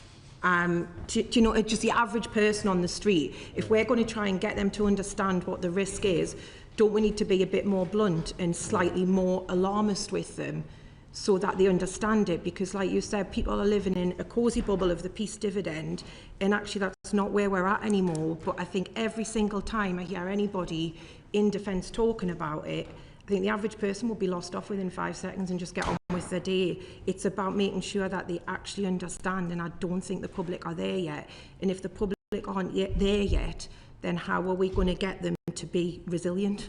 Yeah, I think it's a really fair challenge, and you as politicians, it's your job to communicate with society. My worry about being too blunt is that we scaremonger. My worry about being too relaxed is we're too complacent. And the reality is it's more complicated than that.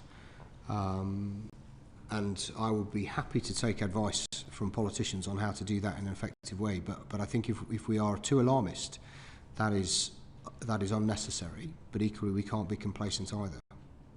I mean, you'll be aware, CDS, that other countries, so just looking at Norway and Finland have had military conscription for decades. I've got friends in Finland, and they'll talk quite openly about how, you know, they're always ready. Basically, they know that that's something as a nation they have to do. The Swedish government has their total defence strategy. Other governments send out booklets to their citizens to say this is what you would do in the event of a national attack or an attack on civil critical national infrastructure. There is nothing like that in the UK, not even the basics to let people know if this happens, this is what you need to do. I could go out now and ask anyone and say, what would you do in the event of an attack? And there would just be mass panic. So what can we do to avert that, I suppose what I'm saying.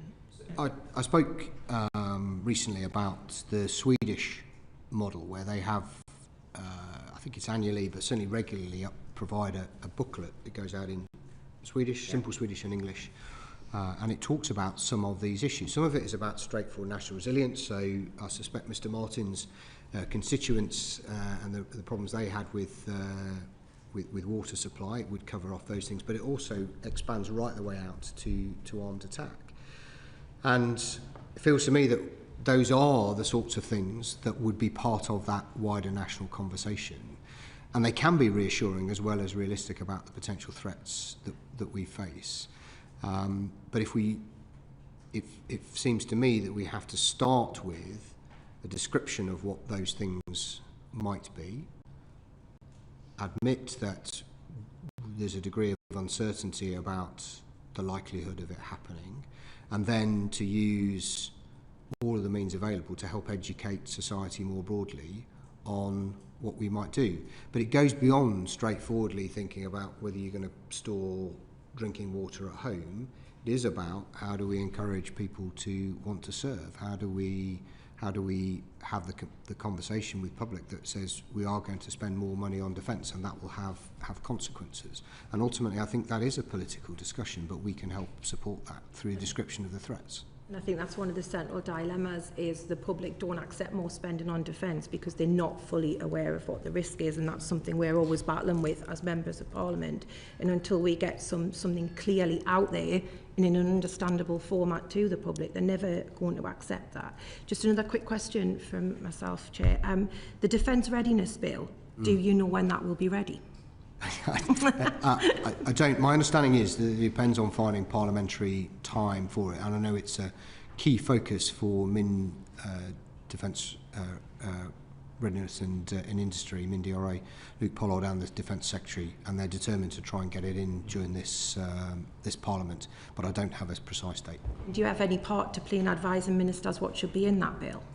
Yes, we will do, yes. There'll be the military staffs will have a part to play in that and describing some of the issues that we want. And clearly it will require specialist drafters, because we don't often do bills in defence. What do you think should be in it?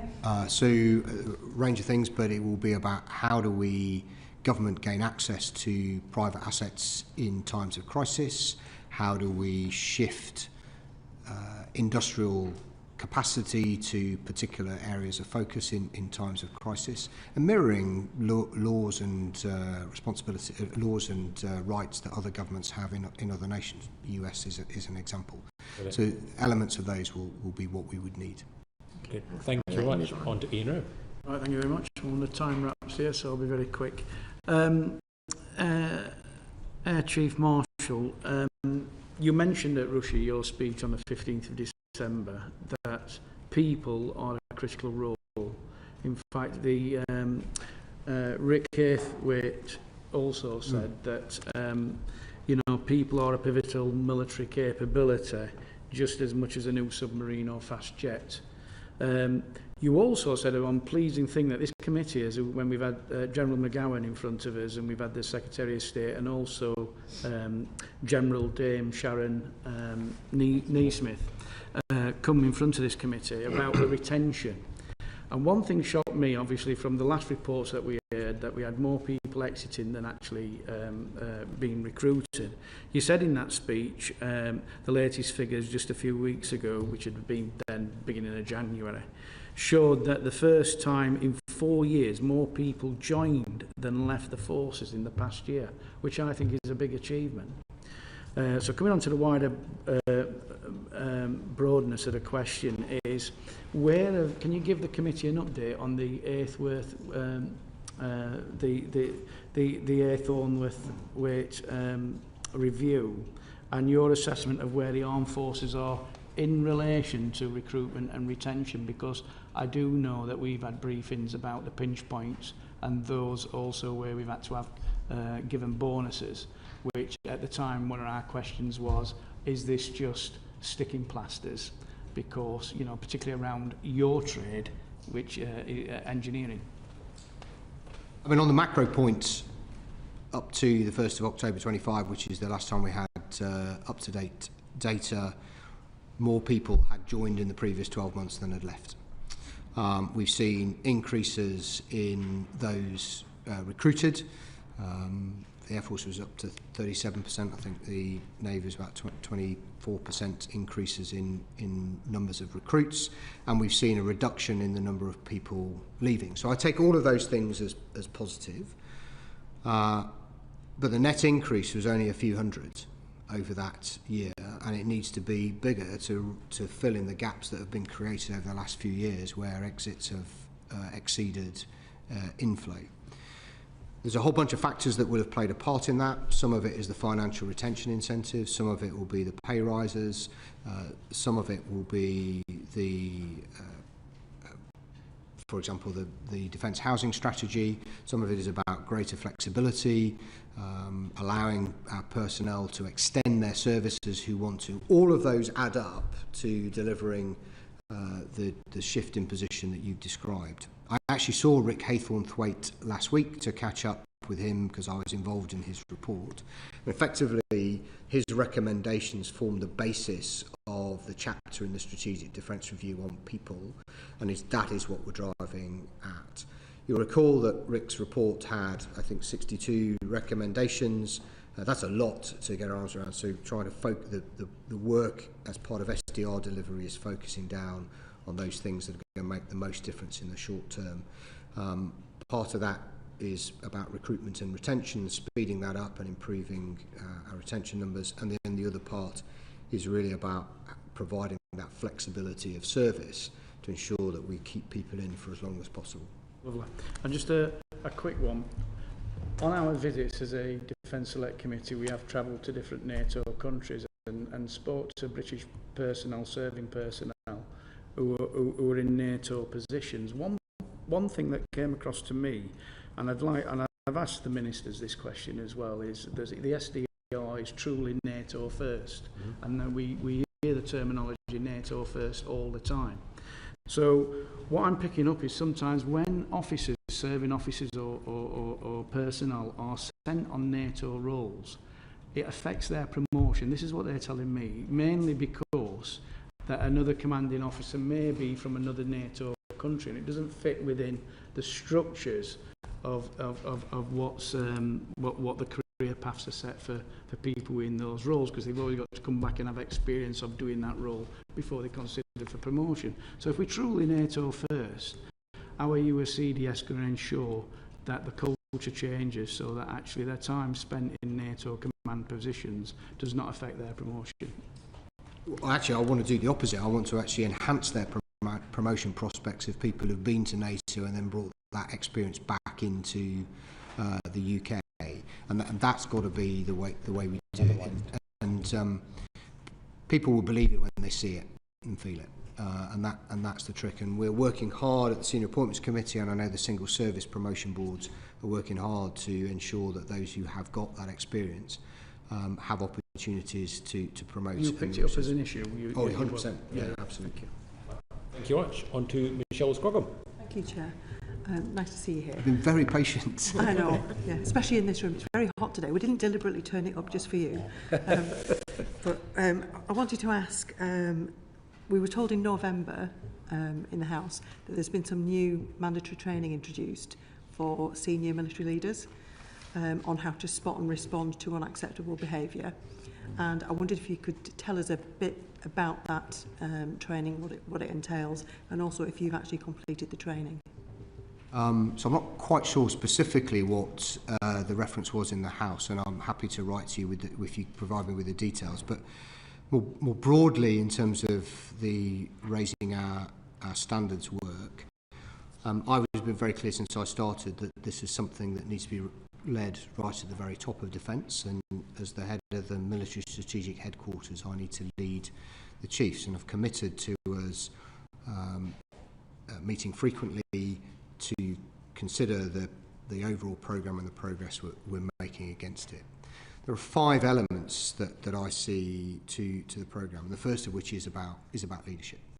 It's about leadership from the most senior levels, but right across the organisation. And one of the benefits to Ms Baker's question is that with the new model under defence reform is that we can be more directive about the single approach to leadership right across defence. And as we roll that out through this thing called the Leadership Edge framework, that's about good leadership more generally, but good leadership brings an organisation where people feel valued and feel part of the organisation, and that helps reduce the prevalence of any unacceptable behaviour. So leadership, there's a big element around data and analytics, so we understand and can where there are particular hotspots and can track our changes, and also can use that to identify where there might be particular problems with leadership. There's a piece around communications to help nudge and develop behaviours. Some of it is straightforward, and one of the components is about tracking unacceptable behaviours and dealing with them and tackling them properly. But the comms around that and education of our young people coming out of society into the armed forces is a key component. And then finally, there's a strand of work around training and education. So, for example, active bystander training being a key part. I did that a couple of years ago and found that to be a very helpful mechanism, just to give you some tools to deal with that.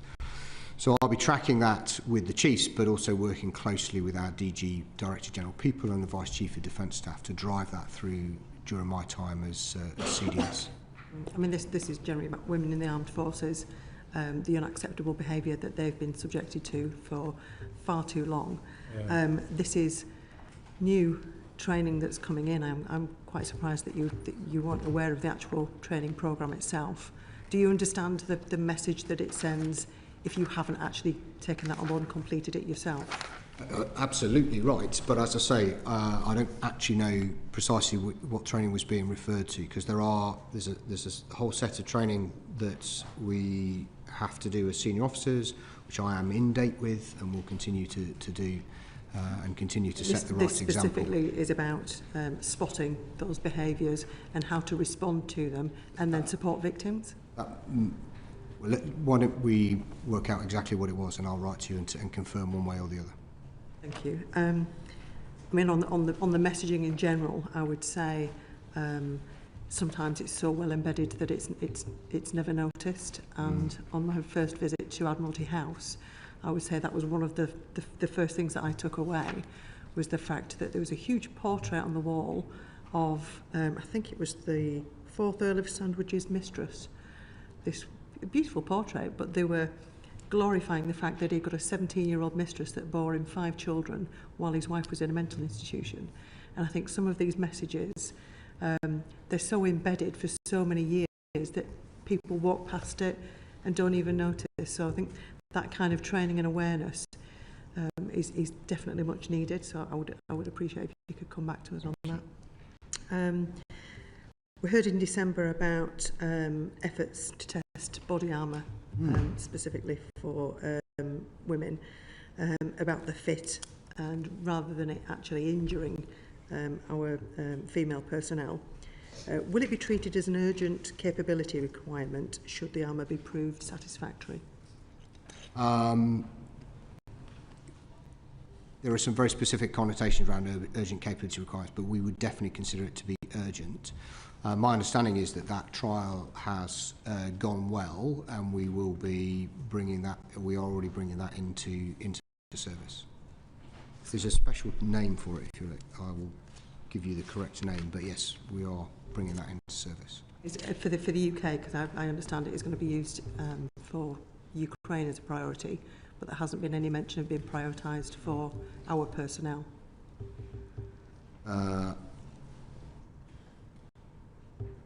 So I'm not aware that we would prioritise that for Ukraine over our own people.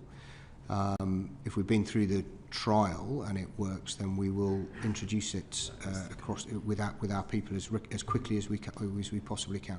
As far as I'm aware, that is the case. That they've said it's going to be prioritised for Ukraine. Yep. Which, wonderful. We'd love to protect the female personnel over there. But I think, again, if we're looking at protecting, that is something that should be prioritised for our female personnel in the UK. Great. Thank you. Good. Thank you much. And finally, Calvin Bailey. Chief Marshal. Finally. In my constituency of Leighton and Wanstead, I've got 2 wonderful Royal Air Force Cadet Squadrons, 12F and 241, who both have very high levels of ethnic minority people in those units. However, when I look at the services uptake and ability to absorb those young people into the service, it is unjustifiably low, I would say. So what are you doing to address the low levels of service recruitment into from the ethnic minorities and communities like mine? The first thing I'd say is that over the last 2-3 years, we've seen an increase in representation of ethnic minorities in the armed forces, which I think is a good thing. My whole approach around recruitment and retention is focused on getting the very best people for the armed forces, because that's what the country needs. And so this is fundamentally, for me, is about operational effectiveness. Now, it seems entirely ridiculous to me that if that is the focus, then we shouldn't. It seems ridiculous to me that should mean that we are unable to attract women and ethnic minorities into the armed forces in the kind of numbers that they are represented across society. What we know from, if I lean on my experience from being in the Air Force, is that there are communities across the UK that have very little contact with the armed forces. The cadets do a brilliant job, actually, with developing that knowledge and understanding. But we have to work with what are called in the system the gatekeepers, the parents, the guardians, the teachers, to sell the armed forces as a place that is important to the nation, where you can have a valuable career and where you can contribute to society. And so that is what I see. And when I go to those squadrons and I go to units such as my previous Air Cadet Unit 56 Squadron in Woolwich, I see and am swamped by parents that are desperate to help get me personally to facilitate their entry into the services. And to be quite frank, that's not good enough, because we know there are stats that link the amount of contact with the military to the uptake. There is very powerful evidence that that is the case, and yet these children and these communities are completely written off because the military approach to recruiting now doesn't take the time to put that effort into trying to bridge that gap and recruiting from them. So I'm not sure I would share your characterisation that it's completely cut off. I think what I see across the armed forces is a determination, commitment to reach communities that don't have ready access or ready understanding of the armed forces, but we don't do enough of that, and we aren't doing it fast enough. And it remains a source of frustration to me that we don't do better in terms of recruiting. That's what the community outreach Correct. teams were there for, and it's for what the ethnic minority networks were there for, to help provide the service with that understanding. So what are you doing to support them? Because as far as I can see, there's been a significant rowing back on commitment to supporting groups that support themselves within the services. I think the outreach teams still exist in various forms, and that was a key focus certainly in the Air Force a few years ago, and I know the Army and Navy have similar schemes. I'd have to look at the precise details of those numbers. In terms of the networks, the central government has taken an approach towards refining and focusing the networks across government, particularly in the civil service, but I consider that part of defence, to try to ensure that they are focused on making the most amount of difference. I think that I had a meeting with the Ethnic Minority Network from Defence back in November, and this was a real concern of those, and I'm in conversation with the Permanent Secretary on how we do as much as we can to support those networks who give their time to ensure that members of that network and community are looked after, but also I would want to help them ensure that they can support us in selling what is a fantastic career for anybody, for whatever their background in the armed forces. It's also sustaining and maintaining those people within the services, and for those people that can't conceive this, if you're an ethnic minority person and you're sent to Benbecula, you might find some of the issues and challenges that you recognise don't exist in that place, and therefore it's useful so you recognise that the networks remain a valid source of support for the... Absolutely, networks do vital work, and I find my time with them really valuable. Brilliant. And when we were in AUKUS, we visited we saw the change of approach that the Australian military is having to its non-Australian passport holders, and they've made significant leaps which are really going to challenge our recruitment measures for those non-UK passport holders. We won't have much time to talk on this, but I'd really welcome your agreement to engage with this as a quite pressing issue because of the high numbers of non-UK passport holders that exist within our military. Thank you. Will do.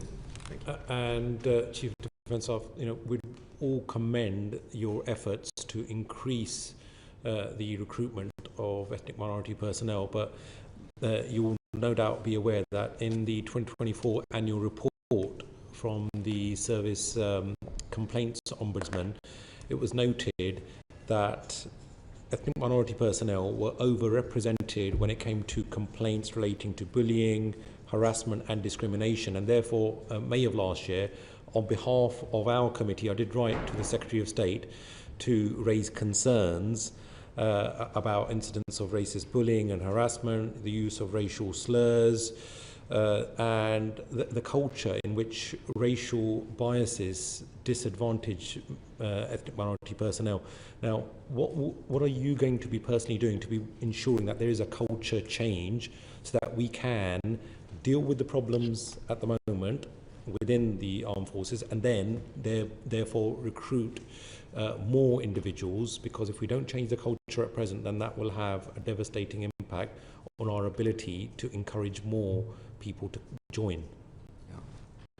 So it starts with personal leadership and setting the right example. It starts with trying to learn and understand from members of the networks the pressures and difficulties that people from particular backgrounds have, educating myself.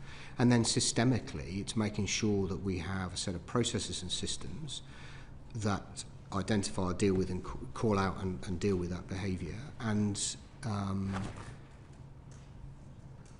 that we inculcate that attitude right through the leadership and training systems that we talked about earlier in the process. So I have a personal responsibility to lead as well as I can and educate myself, but I also have a responsibility to make sure the system works as effectively as possible. And that raising our standards work, whilst it may have come initially out of women in defence, it actually applies to everybody in defence. It's about making us as good as we can be, getting the best out of our people so we can attract and retain the very best people so that we can be the very best armed forces we can be. And that is the business reason for doing it, not just the ethical reason and moral reason for doing it. Thank you very much. Chief Defence Staff, you have been very, very generous with your time.